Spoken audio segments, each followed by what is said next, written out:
Many industries are currently facing skilled labour shortages, especially physical labour roles.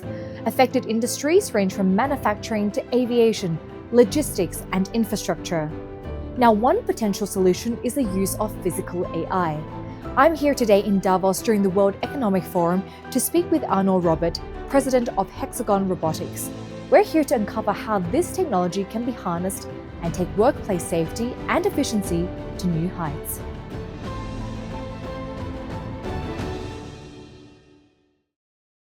Arnaud, welcome to Davos and the World Economic Forum. It's been a busy week for you. It's a pleasure to have you join us in the studio today. Thank you, Olga. Very nice to be here. Let's start with the company Hexagon, Yes. a very interesting company with a very interesting mission. Explain to us the backstory there and what you're trying to achieve. Sure. Hexagon was established in 1975, so it's not a young company. And it's really the leading measurement technology company in the world, right? And so you have precision measurement tools, autonomous solutions that are actually enabling and transforming all the vital industries you can think of. Emergency response, agriculture, mining, energy, automotive, manufacturing, and so on.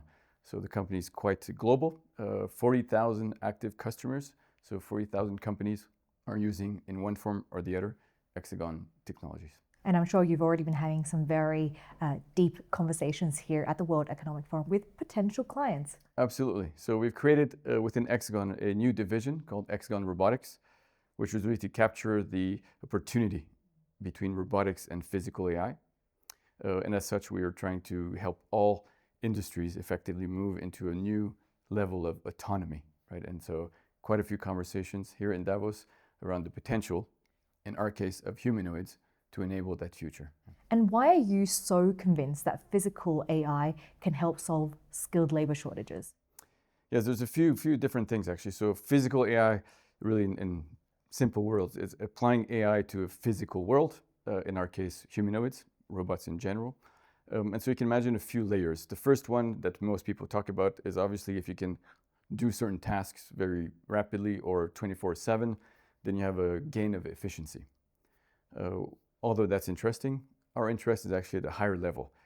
One, there is an actual labor shortage. So if you look at manufacturing, logistics in particular, whether it's North America or Europe, there is just a labor shortage, meaning roles are not filled. So you need solutions, right, for the industry to keep going, and humanoid is a great solution for that.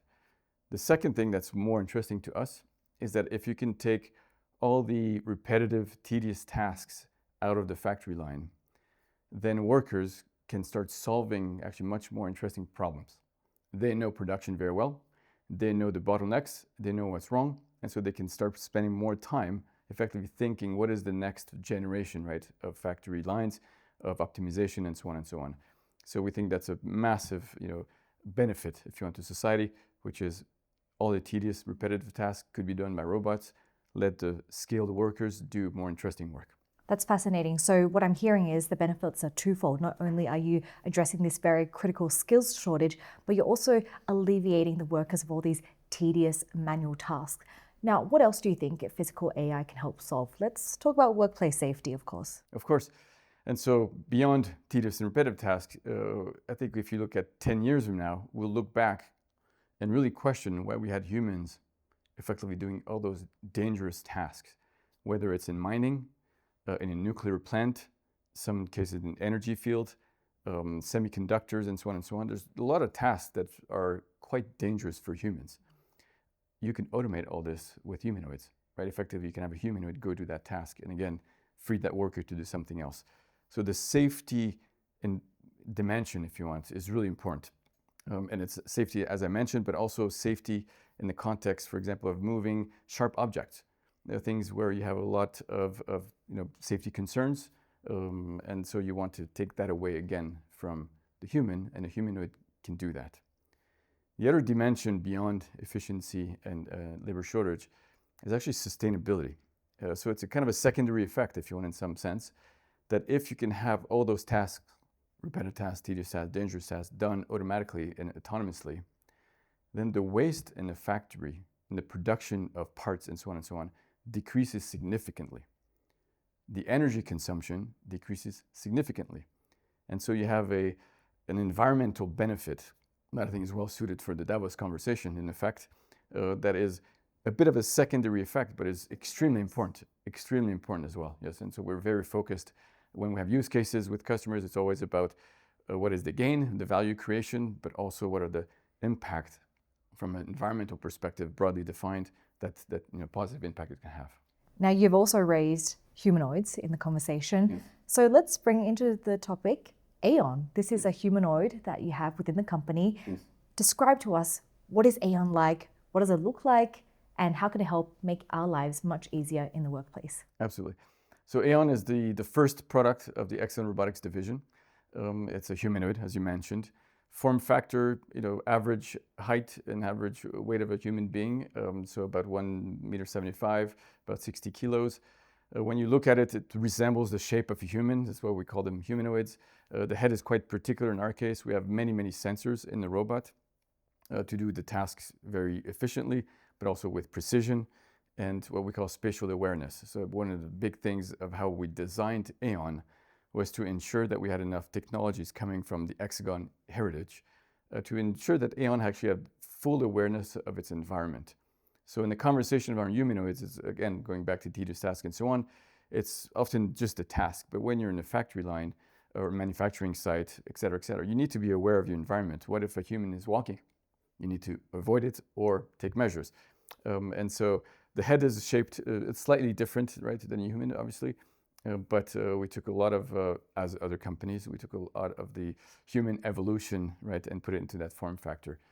So 2 legs. Our advantage, we have wheels, actually. So that's one of the fundamental differentiating factors for Aeon. It has wheels, which enables efficient locomotion, obviously, in all directions, which is very important when you're transporting parts from one side of the factory to the other, as an example. And the sensor suite I mentioned, really for spatial awareness and dexterity and precision. When do you realistically think that we will start to see humanoids become very mainstream within companies? Obviously, some companies are perhaps more open, some are more hesitant. Just talk to us about the response you're seeing from industry leaders right now. Sure. So if you look at most of the market research in that area, everybody's, I think, converging to between 2028 and 2030 will be the inflection point of scale up. And then past 2030 is when you get to real large scale. We're right in line with this. So we have already announced 2 pilots, one with Schaeffler and one with Pilatus, where we're already testing Aeon on a number of use cases. We now complete phase 1, if you want. We're moving phase 2, so getting closer to production. So we've announced 2 pilots, one with Schaeffler and Pilatus. So in them, you see 2 industry leaders, really at the forefront of the evolution. We're already doing use cases with them. We finished phase 1. We're moving into pre-production, so quite close to real-world deployment. And we'll announce 3 or 4 more customers actually in the first quarter of the year. So quite excited. So you have the industry leaders have already thought about Industry 2.0 or 3.0 for a while, the next level of autonomy, effectively. Some of them call it lights out factories and so on and so on. So with those leaders, very easy conversation. And it's really about what use cases can Aeon solve, because we're very grounded. It has to create value, right, for the customer. Then we have other customers where more, I would say, just looking into the future and trying to get some awareness of new technologies and they can think ahead. So we have those 2 customers, yeah. Well, I know it certainly seems like you're very busy, and I want to finish up with a quick question since we are in Davos during the World Economic Forum. AI and robotics, that's a very big topic on the agenda this year. Through your conversations, what are you getting out of that? What we're getting actually is a few things. One, I think everybody's starting to see the future of that combination of robotics and physical AI. Thinking long term. Thinking long term, it will happen. Robots are coming, as they say, et cetera, et cetera. So that's quite clear. The second conversation, which we feel is actually very important, is what is the manifestation of physical AI into a robot and how does that interact with humans, right? And so what we really anticipate is that the machine-human interactions will move from orders and action towards really an ecosystem where robots and humans actually jointly define what is the best way to optimize manufacturing and so on across many different industries. So I think a lot of the conversations on that second sphere, of course, the World Economic Forum is always future looking, with how does really that physical AI manifest itself beyond capabilities and more into society broadly defined, in our case, human-machine interaction. Well, I definitely think we need to catch up in 2028 to Absolutely. see where the conversation is headed. Thank you so much again for joining us here in the studio. Enjoy the rest of Davos. Great, thank you, Olivia, and enjoy Davos as well. Today's conversation has made two things clear.